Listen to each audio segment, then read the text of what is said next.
ഇന്നലെ കേരളത്തിൽ തെരഞ്ഞെടുപ്പ് നടന്നു. അടുത്ത കാലത്തുള്ളതിൽ വലിയൊരു ഭൂരിപക്ഷമാണ് ഇന്നലെ ഉണ്ടായത്. 78% ആളുകൾ വോട്ട് ചെയ്തു. കോഴിക്കോട് ജില്ലയിൽ 80% പേർ വോട്ട് ചെയ്തു.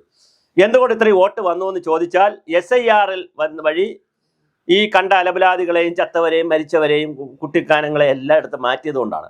പക്ഷെ ആ SIR നടപ്പിലാക്കാൻ സമയത്ത് എന്തൊക്കെ ബഹളമായിരുന്നു ഇവിടെ. മോദിയാണ് ഇതെല്ലാം ചെയ്യുന്നത് എന്നൊക്കെ പറഞ്ഞ് ഇവിടെ വേണ്ട ബഹളമായിരുന്നു. പക്ഷേ ആ SIR കൊണ്ടുവന്നത് കൊണ്ടാണ് ഗാനേഷ് കുമാറിനാണ് ഒരു ബിഗ് സല്യൂട്ട്. ഇപ്പോൾ 8-9 ലക്ഷം ആളുകൾ വെളിയിൽ പോയി, പിന്നെ ഇരട്ട വോട്ടും അതും ഇതെല്ലാം വെളിയിൽ പോയപ്പോൾ ക്ലിയറായി. ബാത്റൂമൊക്കെ ക്ലീൻ ചെയ്യുമ്പോൾ ക്രിസ്റ്റൽ ക്ലിയറായി ഇലക്ഷൻ ലിസ്റ്റ്. നല്ലൊരു വോട്ടെടുപ്പ് നടന്നു. Big salute. കേരളത്തിലെ സമൂഹത്തിന് ബിഗ് സല്യൂട്ട്. ഇനി നടന്ന കഥകളെ കുറിച്ച് നമുക്കൊന്ന് ചിന്തിക്കാം. ഇപ്പോഴത്തെ ഒരു ട്രെൻഡ് അനുസരിച്ച് 85 സീറ്റിനും 90 സീറ്റിനും ഇടയ്ക്ക് UDF വരാനുള്ള എല്ലാ സാധ്യതയാണ് കാണുന്നത്. നമ്മൾ ഓരോ വീഡിയോയും ഓരോ മുന്നണികളുടെ സാധ്യതയായിരിക്കും ചെയ്യുന്നത്. അപ്പോൾ പറയും ഇതെല്ലാം സാധ്യതകളാണ്. കാരണം ജനങ്ങൾ വോട്ട് ചെയ്ത് പെട്ടിയിലാക്കി അവർ സ്ട്രോങ് റൂമുകളിൽ അടച്ചു വെച്ചിരിക്കണം. ഇവിടെ ഇരുന്നുകൊണ്ട് നമുക്ക് പ്രവചിക്കാൻ ഞാൻ ജോത്സ്യനല്ല, അല്ലെങ്കിൽ നമ്മൾ ആരും ജോത്സ്യനല്ല. പിന്നെ സാധ്യതകളാണ് പറയുന്നത്. അപ്പോൾ UDFന്റെ സാധ്യതയാണെന്ന് നോക്കുന്നത്. കാരണം സാധ്യത അനുസരിച്ച് UDF ആണ് ഫസ്റ്റിൽ വരാൻ സാധ്യതയുള്ളത്. അതുകൊണ്ട് UDFനെ നോക്കുന്നു.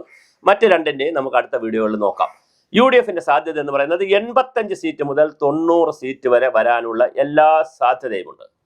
UDFിലെ പ്രമുഖതായ ഒരു നേതാവും തോൽക്കാനുള്ള സാധ്യത ഇപ്പൊ കാണുന്നില്ല, except PV Anwar. PV Anwar തോറ്റുപോകുമെന്നാണ് നമുക്ക് ഫീൽഡിൽ നിന്ന് കിട്ടുന്ന വിവരം. മുഹമ്മദ് റിയാസ് അവിടെ ജയിക്കാനാണ് വളരെ വലിയ സാധ്യതയുള്ളത്. കാരണം മുസ്ലിം വോട്ട് തന്നെ രണ്ടായി മാറും. ഹിന്ദു വോട്ട് കുറെ പ്രകാശ് ബാബു കൊണ്ടുപോകും. സ്വാഭാവികമായും മുഹമ്മദ് റിയാസ് അവിടെ ജയിക്കാനുള്ള സാധ്യതയുണ്ട്. എന്നാൽ അട്ടിമറി വിജയങ്ങൾ പലതും നടക്കാൻ സാധ്യതയുണ്ട്. വീണ ജോർജ് തോറ്റുപോകാനും അഫിൻബർഗ് ജയിക്കാനുമാണ് ആറന്മുളയിൽ നിന്ന് കിട്ടുന്ന മെസ്സേജ്. അതുപോലെ തന്നെ രാജീവിന്റെ കാര്യം 50-50 ആയി നിൽക്കുകയാണ്. കളമശ്ശേരിയിൽ ചിലപ്പോൾ രാജീവ് തോറ്റുപോകാൻ സാധ്യതയുണ്ട്. MP രാജേഷ് തൃത്താലയിൽ VT ബലറാമിനോടൊപ്പവും ഈ 50-50യിൽ കയറിയിട്ടുണ്ട്. ചിലപ്പോൾ VT ബലറാം ജയിച്ചേക്കാം. അതുപോലെ തന്നെ തിരുവനന്തപുരം ജില്ലയിൽ വാവനപുരത്ത് 77-ന് ശേഷം വലിയ അത്ഭുതമായിരിക്കും സംഭവിക്കാൻ പോകുന്നത്. സുധീർ ഷാ ജയിക്കാനുള്ള എല്ലാ സാധ്യതയുമാണ് അവിടെ കാണുന്നത്. മുരളീധരൻ തോറ്റുപോകാം. ക്രിസ്ത്യൻ നാടാർ കൺസോൾട്ടേഷൻ നന്നായി നടക്കുന്നു എന്നതിന്റെ പറഞ്ഞുകൊണ്ട് MR ബൈജു കാട്ടാക്കടയിൽ ജയിച്ചാൽ അത്ഭുതമില്ല. വലിയ പ്രതിരോധത്തിലേക്ക് IB സതീഷ് പോയിട്ടുണ്ട്. N ശക്തൻജി, കാരണം അങ്ങനെയാണല്ലോ 85 സീറ്റ് കിട്ടണമല്ലോ.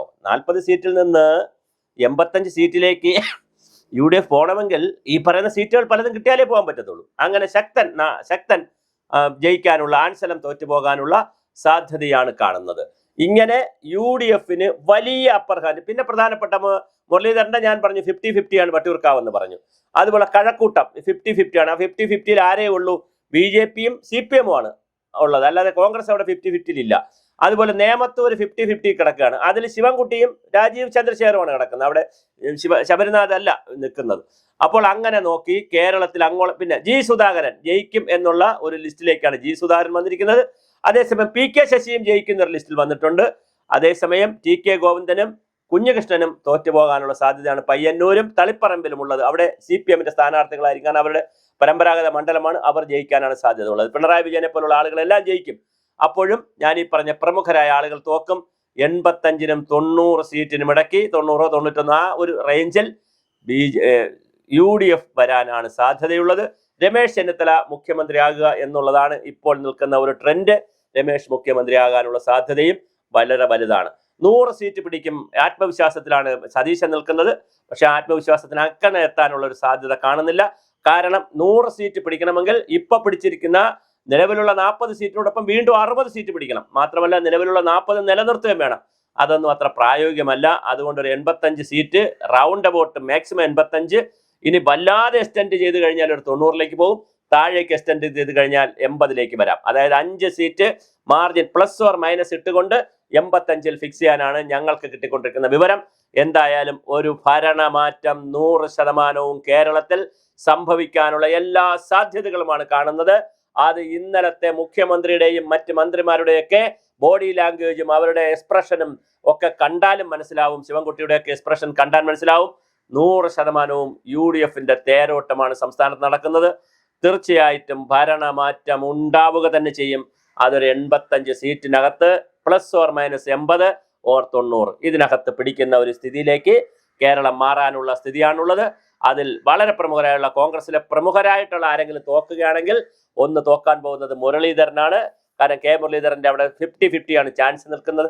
അങ്ങനെയാണെങ്കിൽ കെ മുരളീധരൻ തോറ്റുപോകാം, ശബരിനാഥ് ചിലപ്പോൾ തോറ്റുപോകാം, ശിവകുമാർ തീർച്ചയായിട്ടും തോറ്റു പോകുന്ന ലിസ്റ്റിലാണ് ഞങ്ങൾ കിട്ടിയിരിക്കുന്ന വിവരം. ശിവകുമാർ തോറ്റുപോകാം. അവിടെ സ്റ്റീഫൻ വലിയ അപ്പർ ഹാൻഡ് ഉണ്ടാക്കിയിട്ടുണ്ട്, സ്റ്റീഫൻ, അതുകൊണ്ട് തോറ്റുപോകാൻ സാധ്യതയുണ്ട്. ഇങ്ങനെ നോക്കുമ്പോൾ പ്രമുഖരായ പലരും, CP ജോൺ ജയിക്കാൻ സാധ്യതയുള്ള കാൻഡിഡേറ്റാണ്. അവിടെ കരമന ജയനും CP ജോണുമായിട്ടാണ് മത്സരം. അതിൽ CP ജോൺ ജയിക്കുവാനുള്ള എല്ലാ സാധ്യതയുമുണ്ട്. പിന്നെ നമ്മുടെ സുധീർ കരമന 3ാം സ്ഥാനത്തേക്ക് പോകാനുള്ള സാധ്യതയാണ് അവിടെ കാണുന്നത്. അപ്പോൾ ഓരോ മണ്ഡലവും നമ്മളിങ്ങനെ എടുത്തു കഴിഞ്ഞാൽ വളരെ കൃത്യമായി പിന്നെ നമ്മുടെ UDFന് വലിയ അനുകൂലമാണ്. പിന്നെ മലപ്പുറം മണ്ഡലമൊക്കെ എടുത്തു കഴിഞ്ഞാൽ വലിയ മുൻതൂക്കമാണ് ഉള്ളത്. അതുപോലെ UDFൽ തോറ്റുപോകുന്ന വളരെ പ്രമുഖനാണ് റോഷി അഗസ്റ്റിൻ. ഇടുക്കിയിൽ ഇപ്രാവശ്യം തോറ്റുപോകാനുള്ള എല്ലാ സാധ്യതയും കാണുന്നു. കേരള കോൺഗ്രസ് 7 സീറ്റിലാണ് കേരള കോൺഗ്രസ് മത്സരിക്കുന്നത്. അതിൽ 4 സീറ്റ് ജയിക്കാനുള്ള സാധ്യത കേരള കോൺഗ്രസ് നോക്കുന്നു. അപ്പു ജോണും ജയിക്കും. അതുപോലെ തന്നെ അപ്പുറത്ത് പിന്നെ മോൻസി ജോസഫ് ജയിക്കും. പിന്നെ 2 പേര് കൂടി, അങ്ങനെ 4 പേര് ജയിക്കാനുള്ള സാധ്യതയുണ്ട്. CMP ജയിക്കും. RMP KK രമ ജയിക്കാൻ സാധ്യതയുണ്ട്. അങ്ങനെ വലിയ തോതിൽ 85ഓളം സീറ്റ് പിടിച്ചുകൊണ്ട് UDF അധികാരത്തിൽ വരാനുള്ള ഒരു തേരോട്ടമാണ് കേരളത്തിൽ കാണുന്നത്.